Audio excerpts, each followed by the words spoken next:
Okay, so welcome to the continuation of the series. We have one more to go next month. Then, alert, heads up.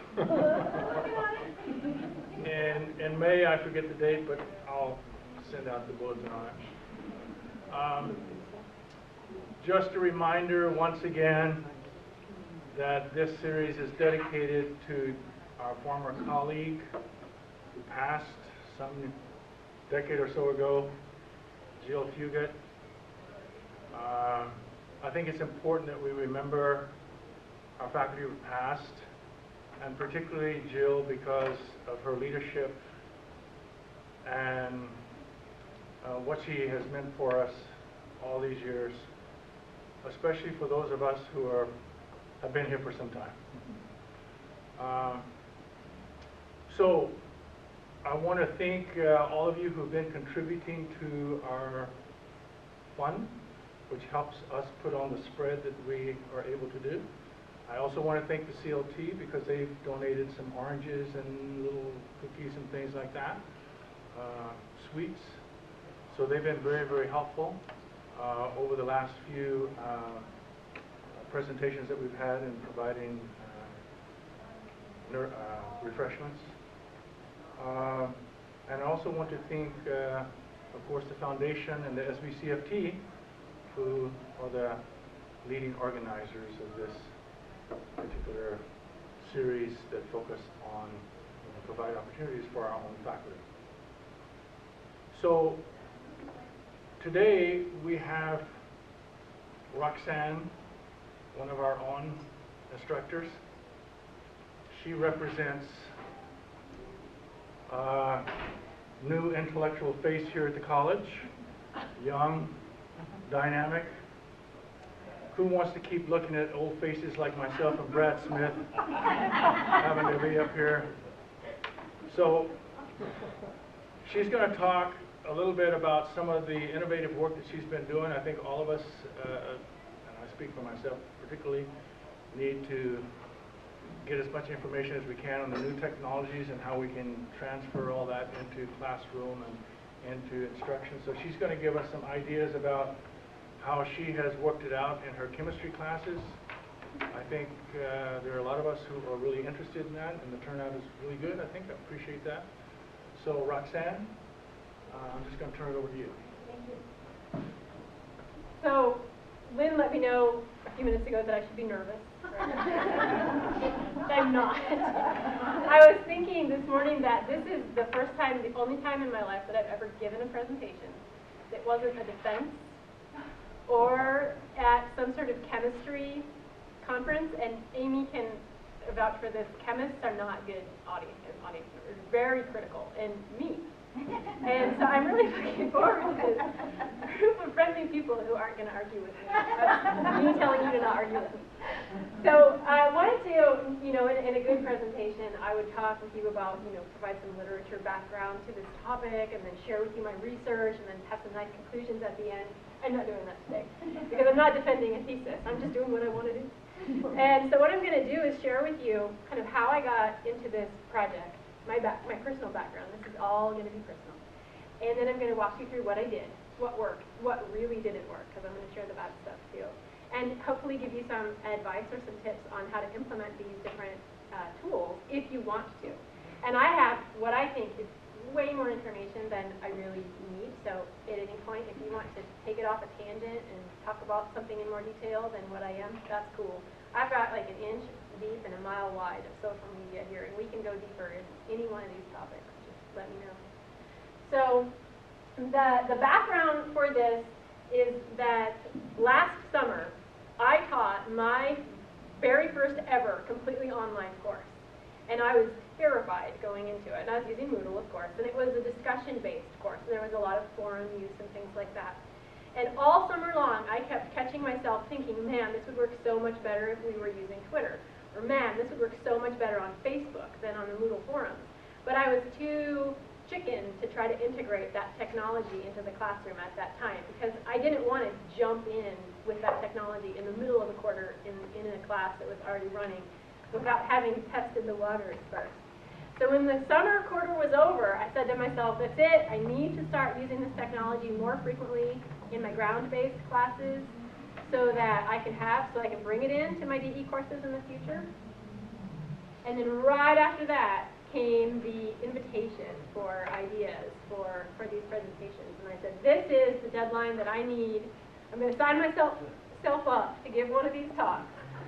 And that way I'm going to hold myself to actually doing this and trying this out, something that I've been trying to do for a long time. And so I did, signed up for a talk.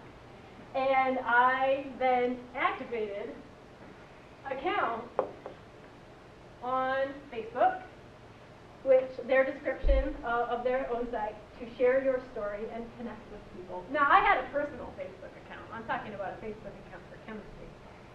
I activated a Twitter account, which is a microblog, a network made up of short 140-character messages. I activated an account, well, I already had one, never mind. I boosted up my YouTube account, which, as I'm sure you all know what that is, lots and lots of videos. I activated a Pinterest account, a tool for collecting and organizing the things you love. An Instagram account, which is a photo sharing site, and texting, which I already was using at the time. I also ramped that one up as well.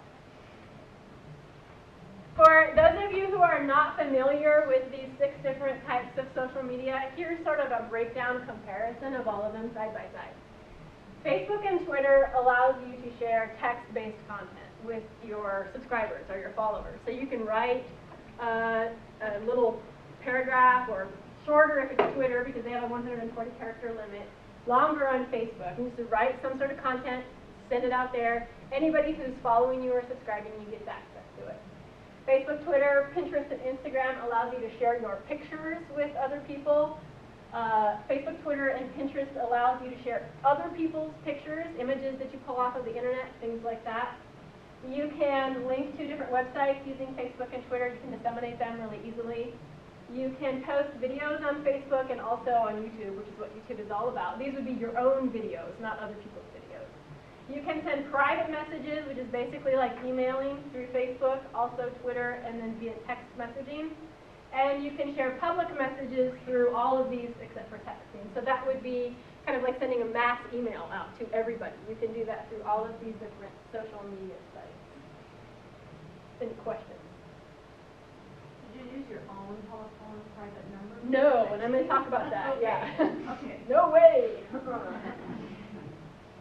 No, so because my background is in education and I cannot talk about anything without talking about some sort of educational theory, the whole learning theory behind this idea of social media in the classroom is social constructivism. And I'm sure that everyone or almost everyone is familiar with the learning theory of constructivism, which says that users construct their own knowledge. We're not sponges, crack our head open and dump information in. Social constructivism is an extension of constructivism, which just says that users create their own knowledge by interacting with other people, with other learners. So it adds a social component to it. And I know that my whole dissertation was founded on social constructivism, so this is something that's near and dear to me. Back in, the early 2000s when I was writing my dissertation, social constructivism meant group work, sitting together and students working together. But now, social constructivism could also mean students connect with each other through different social media sites or platforms through user interaction. Okay, so what I'm going to do is take you one by one through each of these different types of social media, and I'm going to share with you the good things and the bad things. And I'm going to start from what I consider to be least interesting and work my way up to the more interesting ones. So that's the order in which these go in. And the least interesting one that I used was Instagram, which was totally disappointing to me because Instagram is my personal favorite social media site. I love using Instagram, and I was so excited to use Instagram, and it was just, in general, a really bad idea. This is a website it's not a website, it's a social media site that allows you to share your own pictures that you take yourself. And I love taking pictures. And chemistry is beautiful, and I thought, what a great opportunity for us to take pictures in the lab of students' work and share them with each other. And it just seemed like a really exciting thing. So I created this profile for Skagit Chemistry. This is our little icon. And these are the 1, 2, 3, 4 pictures that I have taken since September. 4. Which is not very many. And I'll talk a little bit about why I'm not using it that much. Because as I said, I use it myself all the time. I constantly Instagramming all the time myself. We have 21 followers on our Instagram site.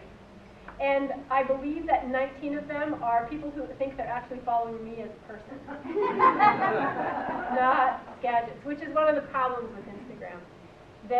The way that they tie accounts to each other, Instagram knows that I have 2 accounts. And when somebody looks for me on Instagram, sometimes it sends them there and sometimes it sends them to me. So this is the problem. But the way that it works is that you take these pictures and the user can click on or touch the picture and it blows it up and it geotags it, so this picture is taken at Skagit Valley College, which is cool. And if somebody likes it, they double tap on it or double click on it, and this person named Puzzle Piece Inc. likes this picture. And people can comment on them, you can have a little mini conversation underneath it, and that's all there is to it. It's really simple.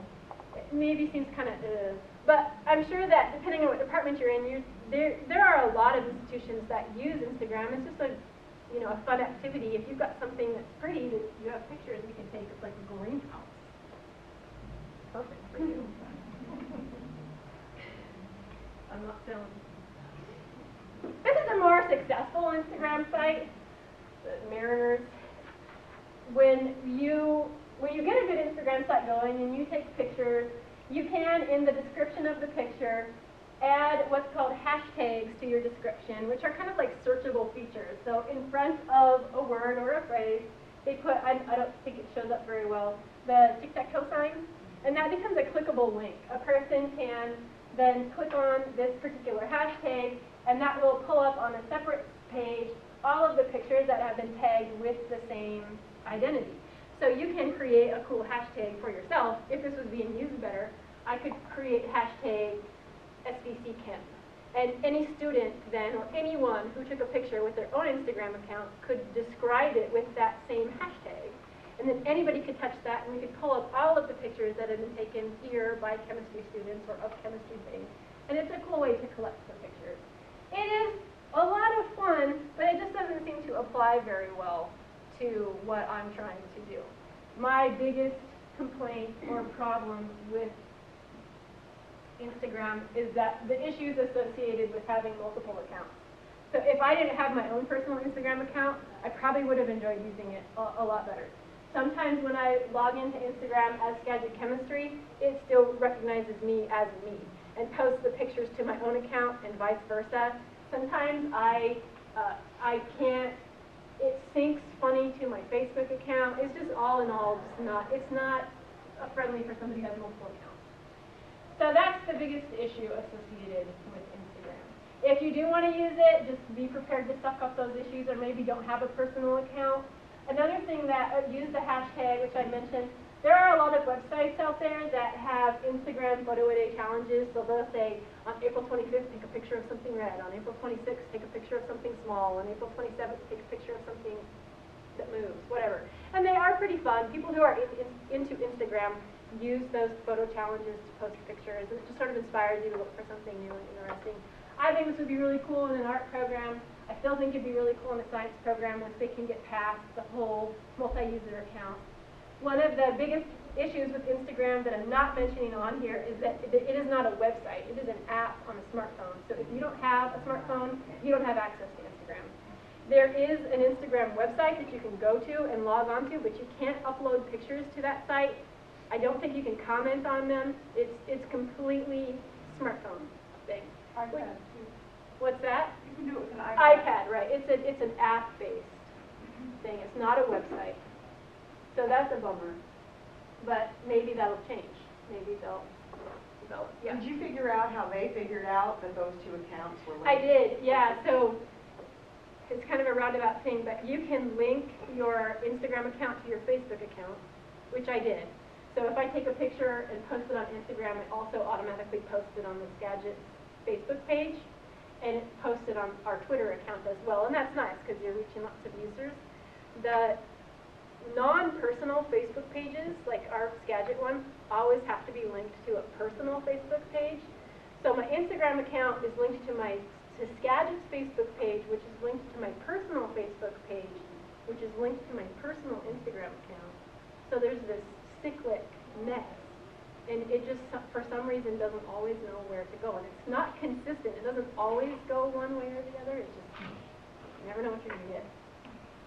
So I can't wait to shut off the Skagit Instagram account so that I can use mine normally. And I'm going to dump it because I like my own personal Instagram account. So, unless Amy wants to start using it. It's Try gone. it out on your phone. There you go. Might be able to handle it this time. Any other Instagram thoughts? Questions? Okay, so the next website, the next social media site that I'm going to talk about is Pinterest. This is a website and an app as well, so you can use it on a computer, you can use it on your phone.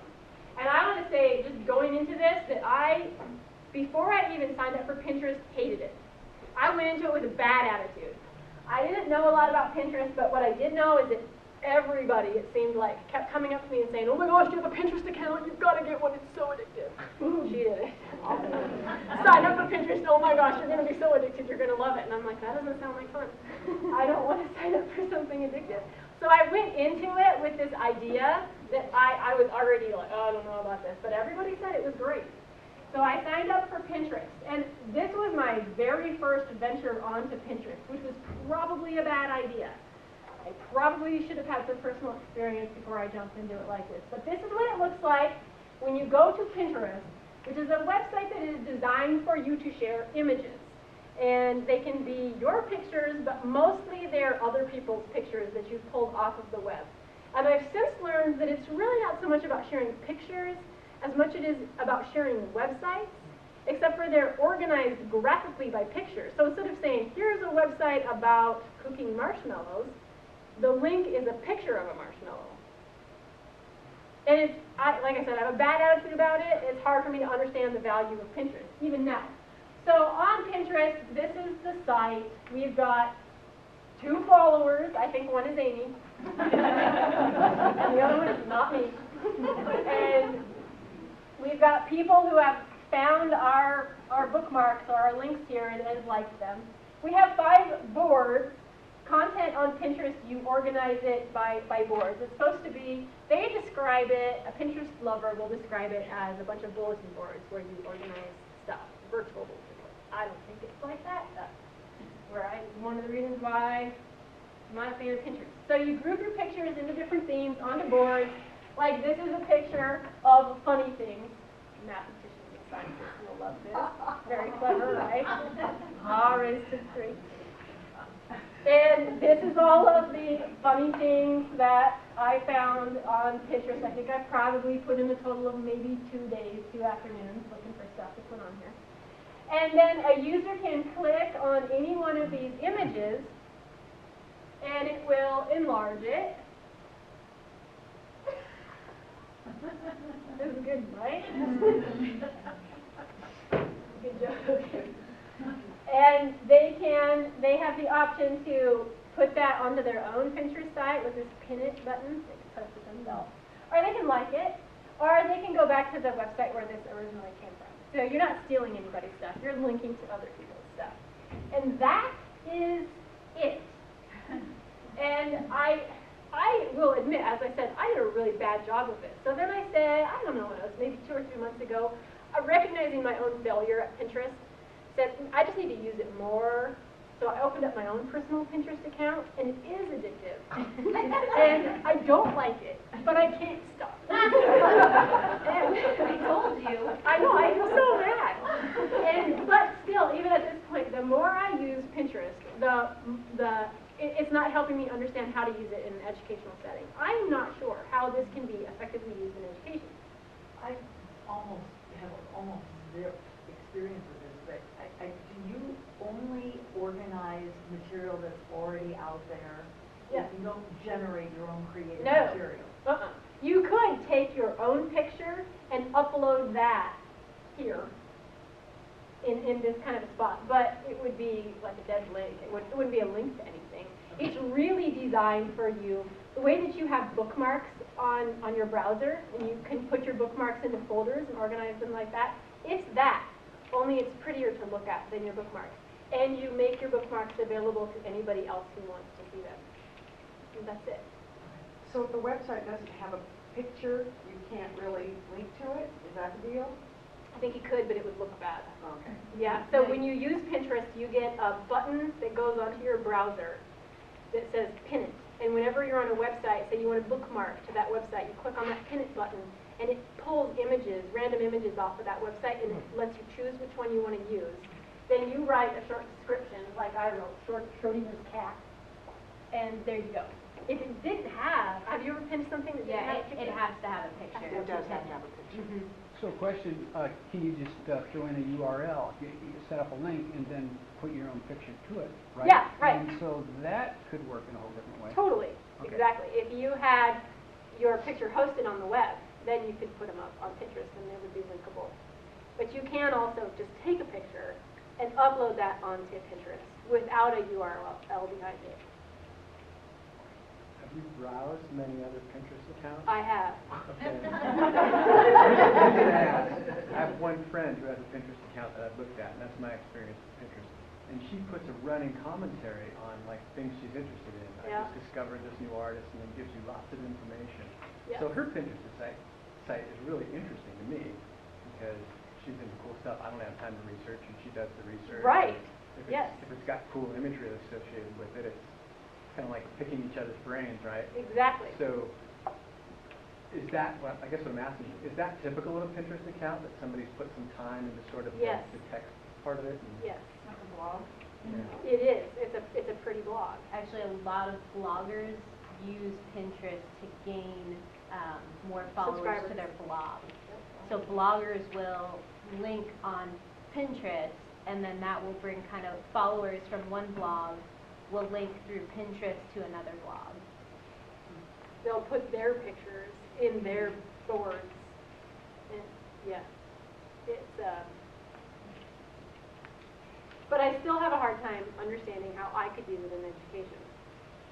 Well, I was just thinking, I mean, just recently, I had a student who asked me, what's the difference between Java and JavaScript? And I found some sites that did great explanations of that.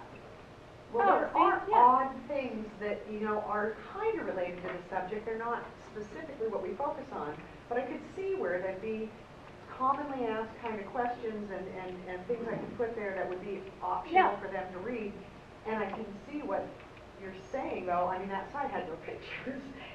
But it would be pretty to have them be able to click on pictures to go to those topics. Totally. So that would be a really good application of it. If you had a whole bunch of websites that you wanted to use Yeah. as a resource, this is a pretty way to organize them. And it's Yeah. an appealing way to organize them rather than just a collection Yeah, of links. links, yeah, 'cause Yeah. links are pretty dry. Ugly, yeah.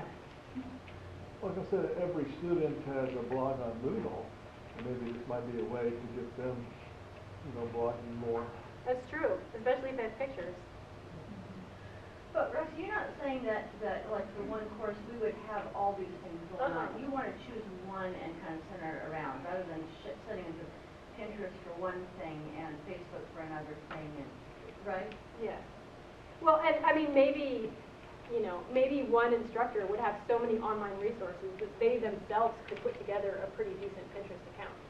I don't, you know, but maybe she does, and she could put, no, she doesn't. But maybe. But maybe the whole entire math, you know, Yeah. the whole entire chemistry program, maybe, if we worked on it more, maybe could put together a reasonable Pinterest account that wouldn't be as pathetic as this one is. It would serve as a good resource for students who were visual, so this appealing to them. I'm just thinking about if we're sending them out to like 5 or 6 different sites, is that good for students? Do they want to go to all kind of different sites to find their Yes, information? they do. Or, oh, that's one. This is, Okay, yeah. I'm just old. Well, I don't speak for them. I don't know that they do. But when people Google search, that's because they want a million results, you know, and they want to be able to sift through what they've got. So I would take the assumption that, yeah, they do. Could you,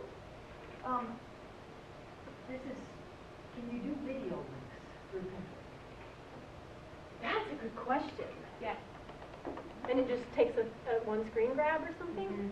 like whatever, yeah, so you could, So, Yeah, I don't mean, think Chris the app has can got a do it. gazillion video clips from history. You could actually create a Western Civ Pinterest page yeah, that'd be pretty that would cool. have all the, Yeah. all the. Still up, and then it gives you the website, so you can go to the. Yeah. That'd be cool. Good for art history Pretty good. lectures. Anything to remove. This is exciting, because I hate Pinterest so much, and you guys like it. That's awesome. If I can sell you Pinterest and I don't even like it, then this is optimistic. So the advantage to Pinterest is that it's a really easy way to collect content from the internet, and it is super easy. It is as easy as clicking a button, pin it, it takes you right to the website. They have made it easy for you. The bad, I thought limited application, but I'm seeing now that it's not, so I'm going to stand corrected on that. Limited audience. I'm going to show you some data towards the end. I think, I can't remember which data, actually I can't remember if I have this figure on there. The people who use Pinterest are primarily women who are between the ages of, I think it's like 29 and 50. It is not a guy-friendly site. Its reputation is a do-it-yourself, craft, stay-at-home mom kind of, yeah. It's the new scrapbook. Yeah, and yeah, it is, totally. And that's not to say that it's not going to be usable by men, like this idea of organizing videos on there is a great idea. But men are not going to, male students are not going to be like, yeah, Pinterest, sign me up. They're not going to jump at that. But anybody can view content on Pinterest, whether or not they have an account, if you make your site public. So you can share your stuff on Pinterest. As long as you've made it public, they don't have to have an account to go on to Pinterest and see what you've got going on, which is nice. Any last Pinterest thoughts? These two were the two that I thought were going to be total failures, so this is going to be a great one. Well, Roxy, I'll add to what you're saying about the men versus women. My husband hates Pinterest because I get all these crafty ideas for the house. Like, you need to make me this because this is awesome. He hates it because I have his list of things I want him to make me. However, we're starting a remodel on our house, and he's been going to a lot of sites and getting information of building codes and all this stuff. And he's just like, I can't remember where this website was. I found this piece of information. I'm like, you know what would be good for you? Pinterest. And he hates it, but I think I might actually get him to open a Pinterest account. I'm like, oh, I know. I'm closing mine, so you can. I still don't like Pinterest. But I can say with all honesty that I gave it a shot. So I want to talk next about Twitter, which is the site that I enjoy quite a bit more. Twitter is a website and also an app that allows you to share short messages. It's like microblogging. You have a 140 character limit, so it's really small, but you can share these short messages rapidly. And this is what our Twitter account looks like when you access it from a computer. This is just sort of like your header. You get to pick pictures and a little description of yourself.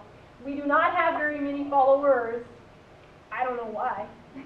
I gotta promote it more, I guess. And then there's like a running list of the different tweets is what they're called, those messages that you send out down here. Over here they give recommendations of other places that you can follow. You can post pictures on Twitter. Here's one that I've done. This is actually my child making a periodic table. They're getting it ready. Might be that one. But I don't put a lot of pictures onto Twitter, for no particular reason. Twitter is a great start into social media. If you use only one, if you decide you want to do something and you're only going to want to do one thing, I would definitely recommend Twitter. It is a very easy way to mass distribute short messages. You can send these little messages out to anybody who wants to hear what you have to say. It's kind of like texting, only everybody reads it. You don't have to select a sender. They select themselves. You don't have to say, I want to send this message to Jason. Jason says, I want to hear everything she has to say. And every time I say something, he just automatically gets it. Roxy, is that anti-social media or anti-social media? Yes. People who are opposed to social media. I thought that was funny, the play on the words, right? That's why I used it.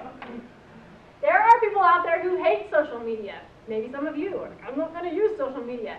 My brother hates social media more than anyone I know. He doesn't want anything to do with it at like you all. already. Yeah, he thinks it's a complete waste of time. He has a Twitter account. He will not put anything on there. He will never send a tweet in his life. Ever. But he loves following other people on Twitter. He has a Twitter account so he can see what other people have to say. You can access it through a website or an app. Anyone can read your messages. It's widely available to anyone. And tons of reputable organizations use Twitter, which is why even people who are anti-Facebook and anti-Pinterest think that all this social media stuff is really dumb. They still like Twitter. Here's a list of some of the organizations that use Twitter in chemistry. The American Chemical Society has multiple Twitter accounts. The Journal of the American Chemical Society posts short descriptions of articles as they are being published. This is awesome. Chemical and Engineering News, which is also one of the journals of the American Chemical Society.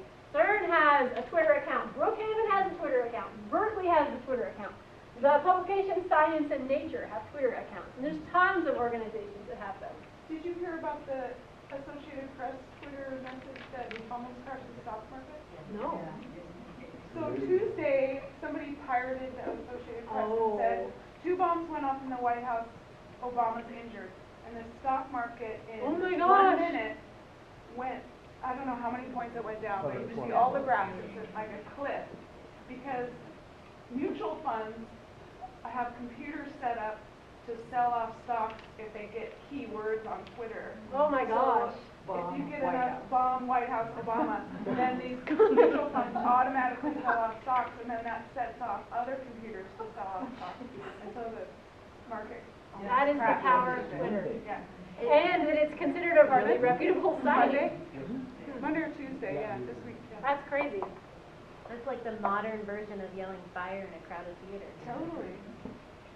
So Twitter is not like Facebook or Pinterest, all fluffy and whatever.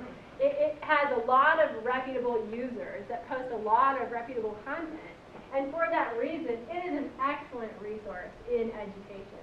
Our Twitter account, we follow on our Twitter account these sources and others. And anytime something interesting comes out, I mean, at any given moment, I've got more than I can handle, little pieces of information from all these sources. And what I do is pick and choose. I try to not do more than one a day, what I think to be something that's really, really interesting that our students should know about or would like to know about. And then I send that out myself. I retweet it is what it's called, which is basically like forwarding it. So I'm sifting through all of this information for my students and piecing out what I think is most interesting to them. So do you like send tweets to our students that we're working with? No, not unless, you can't control who gets it. So I Right. can't say, I'm going to send it to you. They have to sign up and subscribe. So unless they have subscribed, no. So they could subscribe, and so you have one just for chemistry? It's just for the whole entire, it's just chemistry in general. But this, when I was teaching that distance ed class this past summer for the first time, this was the site that I thought, man, I wish I had a Twitter account for these people to use. And I will tell you why. I think I got to look at my notes if this is my, this is where I think Twitter is amazing, because I know many of you have complained. The students don't read email anymore, right? They don't look at their email anymore. Twitter is an awesome alternative to email for students, and it's not going to be a substitute. It's going to be like a supplement for email. For the students who don't respond to email, create a Twitter account for your class or yourself or your program, for yourself as an instructor, not as a personal thing. And people can subscribe to you. Now, you can't say, I'm sending you and you and you and you a Twitter. You have to you have to sign up for it yourself. You can't control where it goes. Twitter, when a person has a Twitter account, they get push notification whenever a message is out there, which means they get immediate receipt of the message. Unlike email, where you have to log in and go to get your email, Twitter just comes onto your phone. And you can turn that off if that's annoying to you, but students don't turn it off because they want to be connected. So when you send them a message, it pops up in their face. They don't have to go get it. It's being sent to them. The user-friendly interface encourages participation. It's super easy to respond to something on Twitter, or they've designed it because they want people to use it. So it's really easy to use, much easier than email, and email is super easy. The short messages require you to get to the point and require them to get to the point if they're responding to you. You just have to, you only have room for the most important stuff. And replies go to everyone. How many times have you sent an email out to your students? Today's assignment is due on Monday. And then you get one reply back. Is it due, what time is it due on Monday? And then you say, oh, you realize, oh, oops, and you respond to them, 2 o'clock. And then somebody else says, what time? 2 o'clock. What time? 2 o'clock. And you send that same message out 55 times to every single student. If you're using Twitter, that wouldn't happen. Because if you send out a mass tweet to everybody that says, today's assignment is due on Monday, one person replies, what time? Everybody sees that. And you reply back 2 o'clock, everybody sees that. And there, that's gone. So the repetition that sometimes we have to go through with sending out short messages like that to students, this is not a good interface for personal messages from one person to another, but large messages like that, this works really well. Because everybody gets it, everybody gets all the replies, and everybody gets all the replies to that. I think it's really cool. So how do you incorporate it into your class? What do you I tell haven't them? used it in the classroom. But what yet. would you? You're thinking So, about it, so what would you do? Right, so I'm teaching that DE class again this summer, and I'm going to try using it with them. You can't force it because they subscribe to it, not you subscribe them to it, right? So I'm going to use it like that. I'm going to say, here is a Twitter account for our class, subscribe. And whatever I would send out by email, I will also send out through Twitter. And if I find cool resources or links or whatever, I'll send those out by Twitter as well. And they'll respond, and I'm envisioning, and it'll work it's kind of like a discussion forum. So you'll just put a link on Moodle, and so that they can get to it if they don't have a Twitter account, and they will have to sign up and create their own Twitter accounts. If they want to. Yeah. They can follow yours without signing up. They can't receive notifications, but they can read it. So you can log on to Twitter if you don't have an account. If you know the person's username, you can pull it up, and you can see everything that they have sent ever. So anybody can see this if they log on to Twitter. Not log on, sorry. Go to the Twitter website, www.twitter.com, and you look for the user at this search bar, Skagit Chemistry, you'll see this. It's not, I'm sure you can make it private if you want to, but why would you in education? So does, my woeful lack of experience is about to be revealed here, but do all of these messages then pour into your phone or to your computer? Yeah. Okay. Yeah, no, if you're using it on your computer, you have to have the Twitter website open, and then as they come up, they just kind of make a little ping, and then you go and, let me open it up. Would you like to see it? Like real time? Yeah. Let's do it. What is the optimum way to receive all of these 140 character messages? 200,000, We can sort them to like decide to look at it. Okay. I think it's easier to use Twitter on my phone. That's just me personally. Would you have to put it in the catalog, like, if required? Catalog description? I don't know if you would. Like, if you required it, you would, right? I don't know, because it's totally free. But if you required it, you would, because it would take a smartphone. No, you do it on the computer. You do it on the computer. But if somebody's like totally anti-social media and you put it in your class. They're probably not taking your online class. Right, yeah, good point. Let me just throw out, when Canvas gets implemented, as it never does here, the student stipulates how they want to receive communications from the faculty member. The faculty member just says, I want to send a message to my student. And the students, when they sign up, or their preferences, say, I want to get it by Facebook or Twitter or email or whatever. And I asked Connie Brockman the other day, how's that shaking out? Less than 5% want to get their messages by email. Yeah. 80% by Facebook, 20% tweet. But I have some data that I'm going to show for myself that's totally consistent with that. 80% by Facebook? Yeah. This is a different browser than what I use at home, so it looks a little different. But this is what it looks like when you log in. This is a running list of all of the tweets that are coming into the Skagit account. Based on what you subscribe to? Based on what I have subscribed to, because you can't get a message from somebody unless you sign up for them. You can't send me a tweet unless I agree, unless I sign up to follow you. And then you can, let's see if there's anything interesting. Here's something, Skagit. Here's I hope I hope this doesn't offend anyone. The Skagit Valley College has a Twitter account, and it's not used properly because Twitter is a 140 character system. And look at Skagit's message here. Mark your calendars for this fun and free event. SVC will host Celebrate the World on Sunday, May 19th from 12:32. They've exceeded the 140 character limit, and you can't read it without clicking on it, and that irritates young people who use Twitter. They don't want to do that. You got to make it short. You got to make it fit, or it's just not. It's not going to work for them. Happy DNA Day from the Watch class. I don't know what that means, but so down here, you can reply to this message if you want to. And this will send a tweet, but this user, CNE Magazine, will be notified that you've replied to them, and they can read it. They'll have the option to read it. Or you can retweet it, which means I'm going to send that out now to all the people who subscribe to Skagit. Now they all have it. Or I can say, hey, this is awesome. That just sends a message to the user that I like what you're doing. It's pretty cool. And it's as simple as that. In those 2 clicks, I just forwarded that message to, well, in 1 click, I sent that message to everybody who subscribes. So when you hit reply, it replies to you. It replies to the original sender. And it actually doesn't reply. It posts, you post it on your own Twitter account with that @ symbol and their username on it. They're notified that there's a message that mentions their name in it. So you can have conversations back and forth with somebody on Twitter, but it's completely public. It's not private. Anybody can read it. So if I replied to that, all of the people who subscribe to Skagit Chemistry's Twitter account will read my reply because it'll show up in their feed.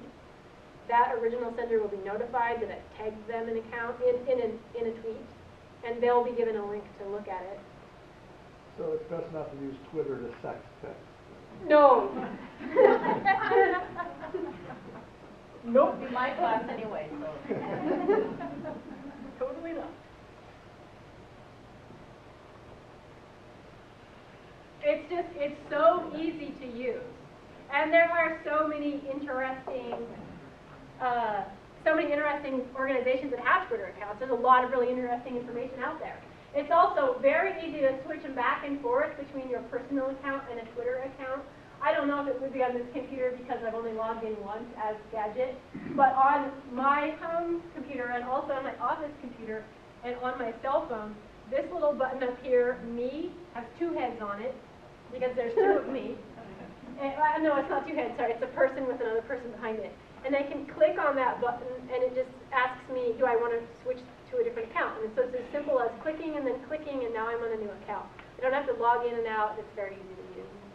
So I think it's a really great. I love Twitter. Do you get some confusion back and forth across accounts with this, with Twitter? None ever. Because I have a Twitter, but I don't want any connection with mine. No, yeah, and I've never had anything weird with it at all. And I do have it linked to my Facebook too, and it's not screwing the link to my stuff. Yeah. So Roxy, when you go out to those sites, you can get all the previous tweets that the site made? Yeah, you can see a whole running history of everything that they've done.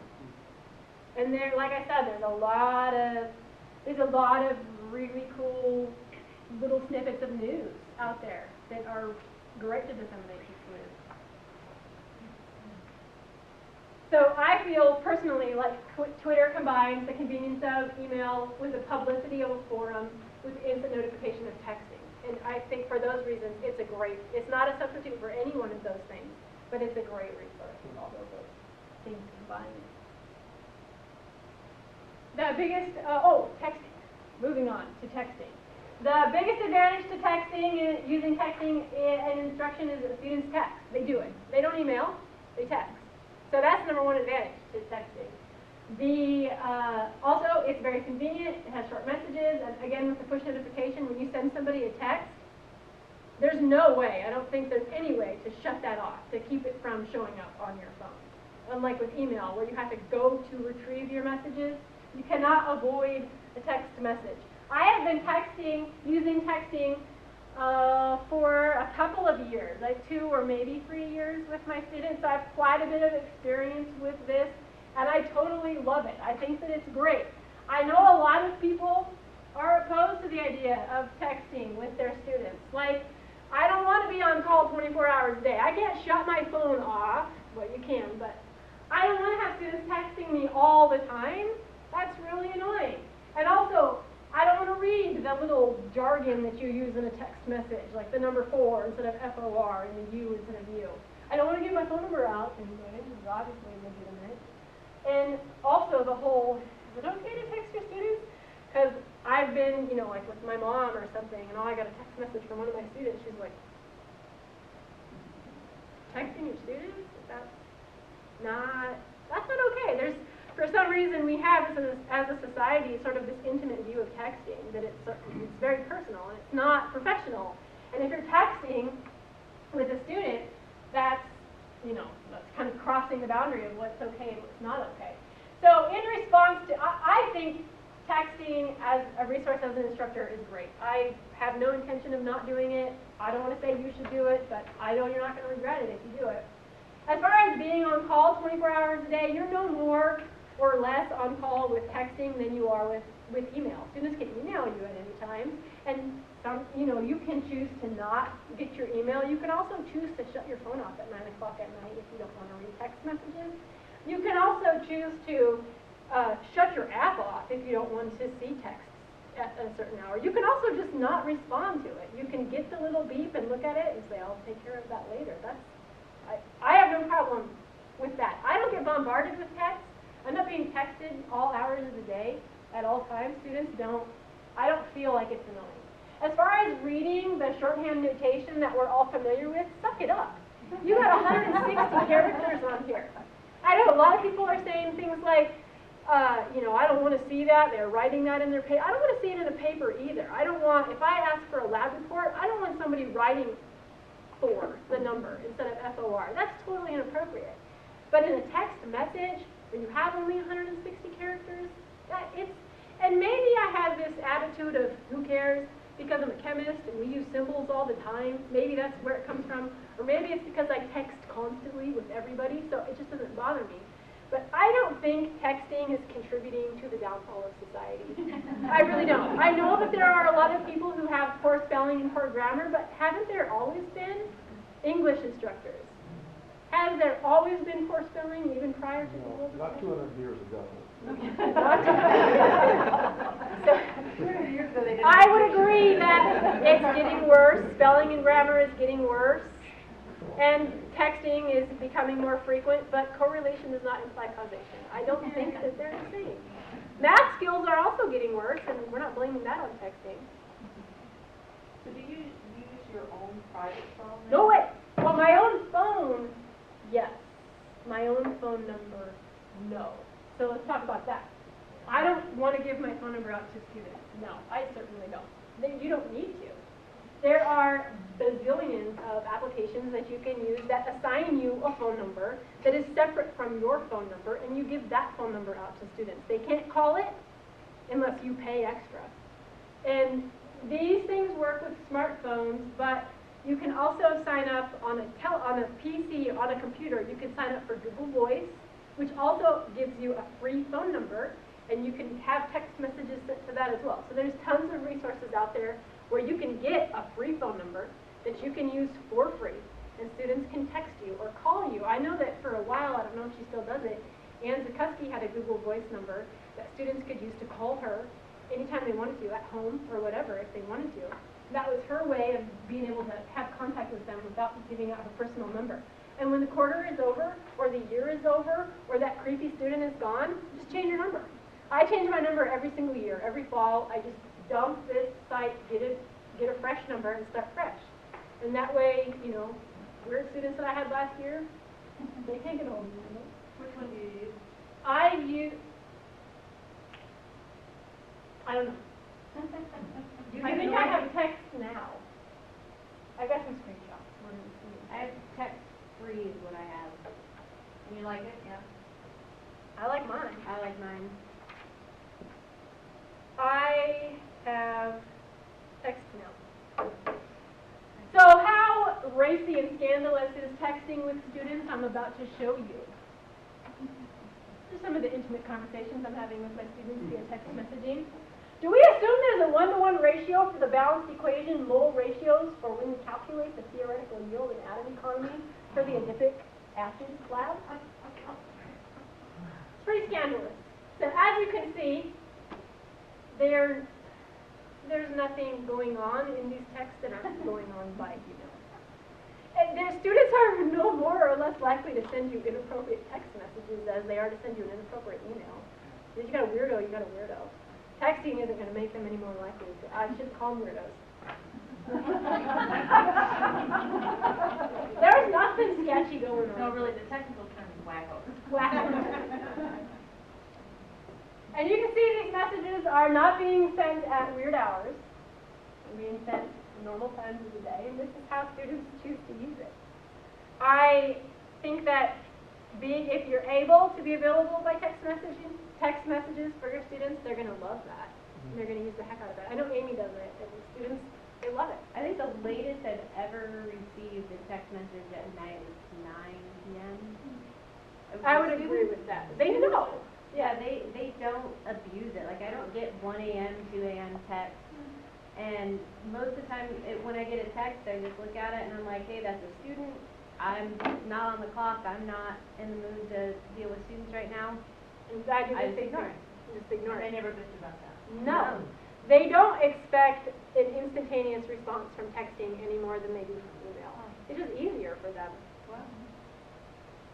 I was gonna say, I've been here 16 years, I remember, the first 5 to 10 years, students would come to office hours, they'd call me on the phone. They don't do that anymore. Definitely email has really dropped off significantly, so Yeah. I think this is the way This to is, go. Roxy, do you have to deal with advertising with these free text? yeah, because it's free. And so this is what I have to deal with. This banner across the bottom of the screen, which is no big deal. And if you don't want to deal with that, it's like 99 cents to own it forever, not 99 cents a year.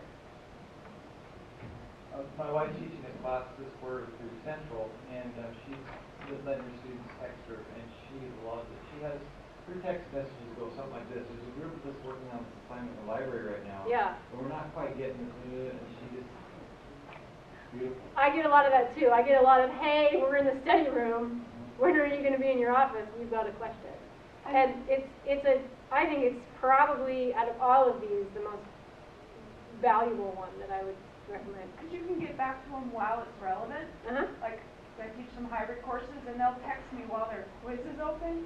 And if I don't get back to them, like say they had to email me, I wouldn't get back for hours. Right. And it's past the due date, and so when they text me, it's relevant to the moment.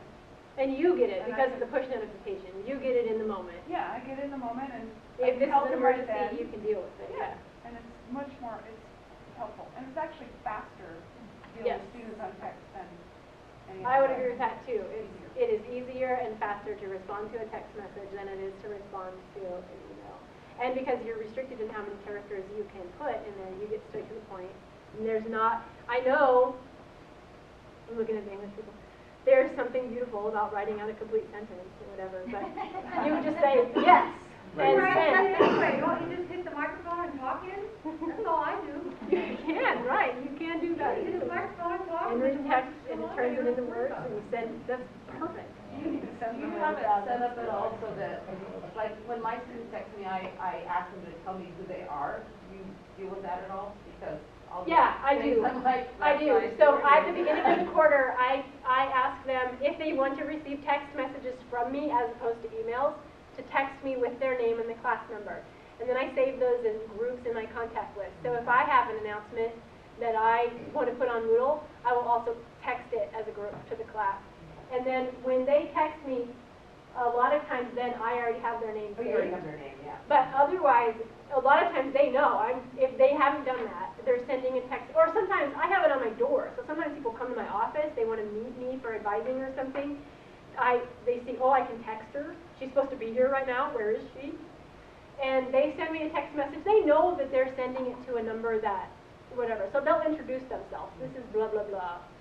Or sometimes they don't. They just send a generic question, and I don't know who I'm responding to, but I just respond. I know, and when you're talking about this instant response, personally, I had an exam due on Sunday. I chose 11:55 a.m. in Moodle, forgot that it was in military time. It was supposed to be due 23:55. I had received 6 emails, I think, but I didn't know about it until someone texted me because I don't log into my email. And so once I received that text, I was like, oh, oops, that was wrong. Got into Moodle, changed it, then I logged into my email and I saw these people had been emailing me for a couple hours. I would have never gotten that. I would have never known because I don't always log into my email. So. It's a win-win. Kurt, how do you feel about it?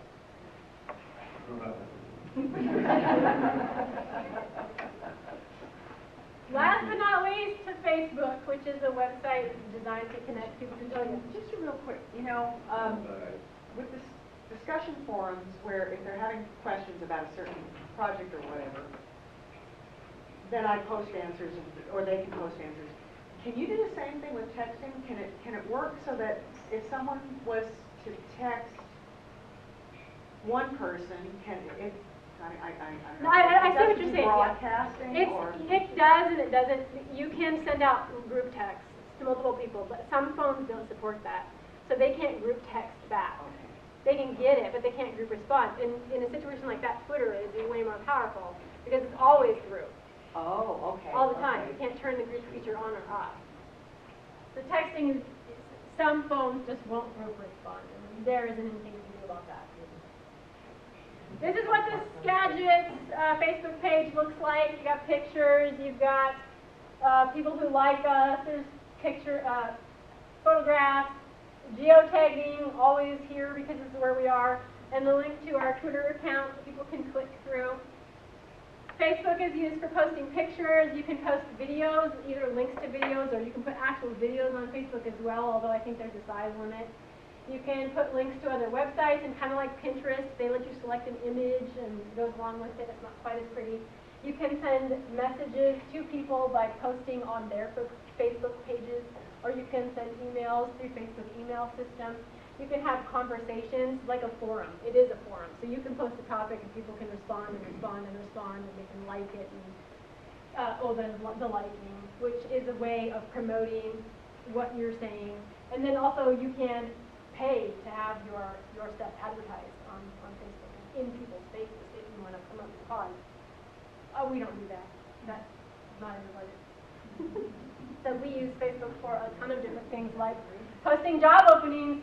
Phillips in Ferndale, we get a lot of times, and I'm sure you do too, emails from corporations that are hiring. We put them on the Facebook page. These people are hiring, and they sent me a link, so I put it on Facebook page because they want me to announce it to my students. And I don't want to do that. I forget. I never remember to announce it to my students. But maybe they want to know. So there's one way that we use it. We use it to share current events, like when the Nobel Prize was awarded this year. I wrote a little description I thought was pretty interesting about the Nobel Prize winner's high school biology teacher talking about how stupid he was and the fact that he won the Nobel Prize. And there it is. We use it to promote other departments at Skagit. So there's a lot of places here on Skagit that have Facebook pages. The Writing Center has one. And we follow the Writing Center's Facebook page, so we see their postings, and then we pass them on to our own students as well. And we promote courses that we think are interesting or maybe are not going to have great enrollment. So here we're advertising Chem 152, which is one of our integrative experience courses, and also Engineering 214, which was a brand new course that we wanted to make sure everybody knew was out there, so people can get the word that way. We use it to post funny things, just like you would do on Pinterest. This is my Schrodinger cat again. I thought that was really funny. We use it occasionally to post student work. So here's a picture of, in the fall, some of the Gen Chem students made a Brownian periodic table. Awesome. And they were so excited that it was going to be put on Facebook. Here's a picture that a student took. That actually came from Instagram. This is her picture she took in and posted it on Instagram, and she also posted it on Facebook. And so we reposted it on Facebook to share with our other subscribers. And just the other day in here, Chuck and I have a learning community together. Students were doing some molecular modeling and they made some crazy molecule. So posted that picture of that on there. And these are just some of the different ways that you can use Facebook. It is, because it's so public and because it's so general and because it's so everything, it's mostly, I would say, a resource for kind of boosting morale, spreading the word as far as what you're doing in your program. It's not, I would not think it's a great site for having forums or discussions or anything like that. But it still is a great site for advertising, again, getting information out there. It's easy to use and it's easy to track your use, so you can see anytime somebody clicks on your link, you can see when they share it, you can see when they comment on it. It always extends beyond your audience. The way Facebook works is that, let's say I post something as Skagit chemistry on there, and Amy, who's a follower, shows up on her page. If she likes it and she clicks on it or interacts with it in any way, Facebook tells all of her followers or subscribers that she has done something with the Skagit. So even if, you may not be a viewer of my page, if you're a viewer of her, if she's a viewer of me, you get that information that way. So you're always going beyond your audience, which is cool. It is very easy to have multiple users on the Facebook page, a simple click back and forth, and tons of people have Facebook accounts out there. There are in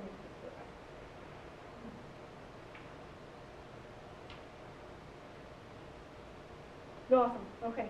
Last on the list, YouTube, which is a site that I've been using longer than any other. I've been using YouTube in my class for several years. And for that reason, I use a personal YouTube account. This is my personal, it is not associated with the college. I think I've been using it for 3 or maybe 4 years in the classroom. So this is my personal YouTube page. I'm doing it, this is what it would look like if somebody else logged into it. There's pictures of yourself, me and my kid, because I use this, my personal, same, it's